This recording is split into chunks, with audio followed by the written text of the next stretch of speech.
Namun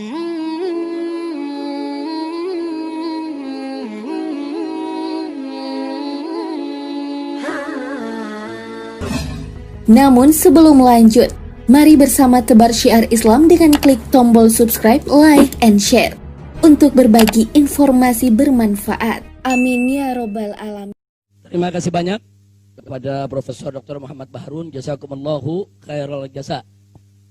Sebelum kita kembalikan ke MC ya kawan, barusan ada disinggung soal judicial review daripada Omnibus Law. Kami di FPI punya pengalaman. Dulu pada awal FPI berdiri, kami melakukan gerakan anti minuman keras, gerakan anti miras. Di mana-mana FPI melakukan sweeping minuman keras. Nah, kemudian kami ketika itu ditantang oleh Menteri Dalam Negeri. Nah, jadi kalimatnya kalau FPI tidak suka minuman keras itu dijual di mana-mana, padahal itu ada kepresnya. Nah, waktu itu ada kepres, yaitu nomor 3 kalau nggak salah tahun 97. Nah, jadi kata Pak Menteri waktu itu, ya judicial review saja kalau FPI nggak suka. Nah, jangan FPI bikin sweeping sendiri, main hakim sendiri, kemudian menggerakkan anggota di mana-mana di daerah, melakukan pembersihan minuman keras. Sekarang kita fair aja. Nah, FPI ajukan judicial review, tuntut saja. Dan tantangan itu kita terima. Saudara. Akhirnya kami ajukan judicial review ke Mahkamah Agung. Judicial review keputusan di bawah undang-undang itu ke Mahkamah Agung. Kalau judicial review berupa undang-undang itu ke Mahkamah Konstitusi. Itu aturan mainnya. Kita ajukan judicial review untuk pembatalan kepres tentang minuman keras. Nah, begitu berjalan sidang demi sidang, akhirnya saudara, di tahun 2010, alhamdulillah, Mahkamah Agung memutuskan mengabulkan seluruh tuntutan Front Pembela Islam. Artinya apa? Kepres tersebut dibatalkan. Nah, akibatnya apa? Akibatnya semua turunan perundang-undangan yang merujuk ke Kepres tersebut otomatis batal. Sehingga minuman keras di Indonesia menjadi ilegal. Ini kita sudah menang. Kita sampaikan ini kita sudah menang. Tapi apa yang terjadi saudara? Apa pemerintah langsung mematuhi daripada putusan Mahkamah Agung tersebut? Tidak. Pemerintah mencari cara. Nah, bagaimana caranya supaya minuman keras itu tetap legal? Yang terjadi apa? Yang terjadi akhirnya, saudara, keluarlah Perpres nomor 74 tahun 2012 di akhir pemerintahan SBY ketika itu. Perpres, saudara, yang isinya kurang lebih copy paste daripada Kepres yang sudah dibatalkan. Yang dirubah cuma judul. Satu, dulu judulnya miras, minuman keras. Dirubah menjadi minol, minuman beralkohol. Dirubah dikit soal prosentasenya, saudara. Akhirnya apa? Akhirnya minuman keras tersebut dilegalkan kembali. Nah, sekarang kalau kita katakan, loh kok pemerintah tidak mau tunduk kepada putusan MA? Apa mereka bilang? Kami sudah ikut putusan MA. Kepres tersebut sudah kami batalkan. Ini peraturan baru, lain lagi. Jadi kalau FPI tidak senang, ya judicial review lagi. Ini negara macam apa, saudara? Lalu kalau kami judicial review lagi, kemudian kami menang, siapa yang jamin tidak keluar keputusan baru lagi? Ini jadi problem. Saya pernah berdiskusi soal ini dengan Pak Artijo Alkostar, salah satu hakim agung. Pak Artijo, ini bagaimana ceritanya? Satu produk perundang-undangan, kami judicial review, kemudian dibatalkan, tahu-tahu pemerintah mengeluarkan peraturan baru, saudara, yang serupa, hampir mirip, cuma roba-roba redaksi. Terus ini kalau begini caranya, kita disuruh judicial review lagi. Nanti begitu kami menang, mereka bikin peraturan baru lagi. Apa begini sistem hukum di kita punya negeri? Saya tanya langsung ke Pak Artijo. Beliau menjawab ketika itu, beliau sendiri, ya memang belum ada ketentuan, Habib. Kalau beliau sendiri bingung, saya tanya, ini Pak Artijo Alkostar bukan orang sembarangan ya, kawan. Ini hakim agung berdedikasi.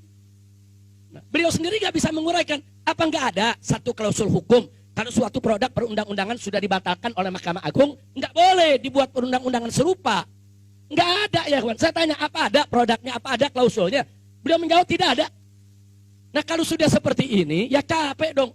Kalau kita judicial review, sekarang Omnibus Law, kita judicial review, kita menang. Besok muncul lagi, dirubah namanya Omnibus Liu umpamanya. Nanti kalau kita bilang, wah ini kok hidup lagi, lain nama, lain nomor, lain tahun. Lalu sampai kapan kita dikerjakan, saudara? Dikerja ini sampai kapan? Nah ini problem juga.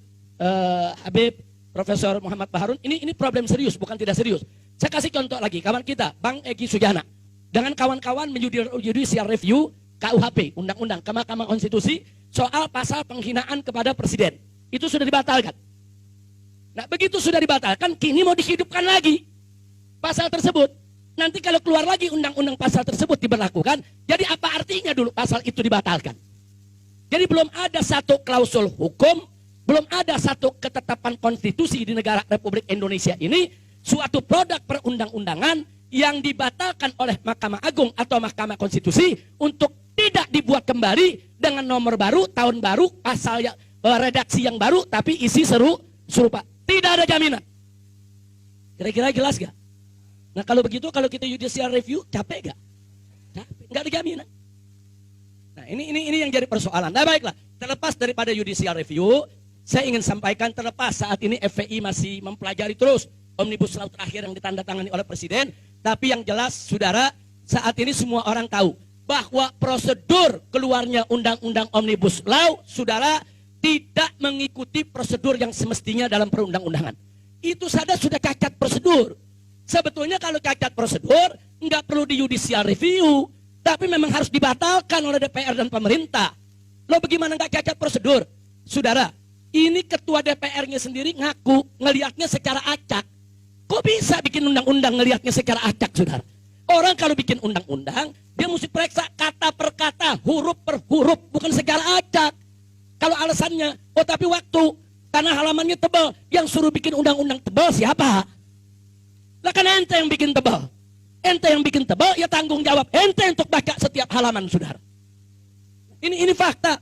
Kemudian begitu ada dari fraksi lain protes, mic-nya dimatiin. Ini etika apa? Yang seperti ini dipertontonkan kepada seluruh rakyat Indonesia. Jutaan orang menyaksikan, saudara, dagelan-dagelan semacam ini. Nah ini nggak boleh dibiarkan.